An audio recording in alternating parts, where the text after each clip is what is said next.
রাসূল সাল্লাল্লাহু আলাইহি ওয়াসাল্লামের সুন্নাত তার স্ত্রীদের সাথে তার আচরণের ধরন অনুসরণ করা উচিত। সেই পন্থা অনুসরণ করুন। যখন সারা পৃথিবীর নারীরা ডিভোর্সকে অভিশাপ হিসেবে গণনা করছে, ঠিক ওই সময়টাতে এসে এমন একটা দেশের কথা আপনাদেরকে বলছি, যে দেশের নারীরা ডিভোর্সটাকে আশীর্বাদ হিসেবে গ্রহণ করে। তালাক আপনাদের জন্য দুঃখের বিষয় হতে পারে, কিন্তু আমাদের জন্য এটি খুশির বিষয়। হ্যাঁ, ঠিক তাই।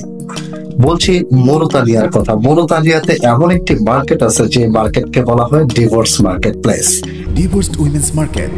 অথবা এই দেশের নারীরা নিজেদের ডিভোর্সকে আশীর্বাদ হিসেবে গণনা করে থাকে। তারা মনে করে ডিভোর্স একজন নারীকে আরো বেশি আকর্ষণীয় করে তোলে।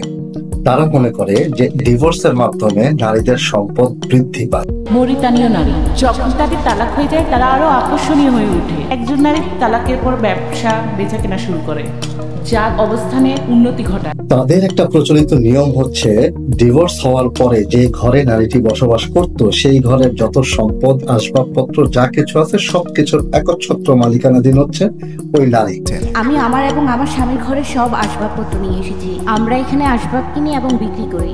অতএব ডিভোর্সের পরপরই এই নারীটা তার ঘরের সমস্ত আসবাবপত্র নিয়ে এই মার্কেটে চলে আসে বিক্রি করার জন্য, এবং আস্তে আস্তে সে একজন ব্যবসায়ী নারীতে পরিণত হয়। সবচেয়ে গুরুত্বপূর্ণ বিষয় কি জানেন, যে এখান থেকে তাদের জন্য আবার নতুন করে বিয়ের প্রস্তাব আসতে শুরু করে। আর যখন একজন নারী তালাক হয়, তখন সে প্রচুর বিয়ের প্রস্তাব পায়। তারপর সে কেউ একজনকে বিয়ে করে। সে দীর্ঘ সময় থাকবে অথবা অল্প সময় পরে চলে যাবে। এটাই হলো মৌরিতানীয় নারী। আরো বেশি আশ্চর্যজনক ব্যাপার হচ্ছে, মৌরিতানিয়ার পুরুষেরা, মৌরিতানিয়ার যুবকেরা অবিবাহিত মেয়ের চাইতে একজন ডিভোর্সি নারীকে বেশি প্রায়োরিটি দেয়।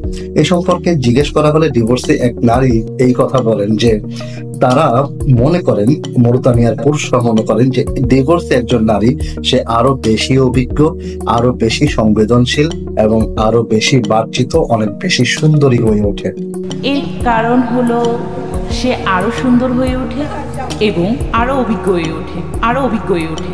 যখন কেউ তাকে ছেড়ে চলে যায়, তারপর নতুন কেউ আসে এবং তার অতীত স্বামীর চেয়েও বেশি তাকে মূল্যায়ন করে। সবশেষে আমার কাছে যেটা মনে হলো, যে এই ডিভোর্সটাকে তারা অভিশপ্ত হিসেবে গণনা না করে আশীর্বাদ রূপে গ্রহণ করার ফলে তারা আরো বেশি উজ্জীবিত থাকে, তাদের জীবনযাপন আরো বেশি সহজ হয়ে ওঠে। তো এখান থেকে আমাদের দেশের নারীদের জন্য একটা কথা বলবো, সেটা হচ্ছে ডিভোর্স না হওয়াই উত্তম। তবে যারা ডিভোর্স হয়ে গেছেন, যারা ডিভোর্সের শিকার হয়েছেন, তারা কখনো মন খারাপ করবেন না, হীনমন্যতায় ভুগবেন না, কারণ এর চেয়ে বেটার অপরচুনিটি, এর চেয়ে ভালো কিছু নিশ্চয়ই আপনার জন্য অপেক্ষা করছে।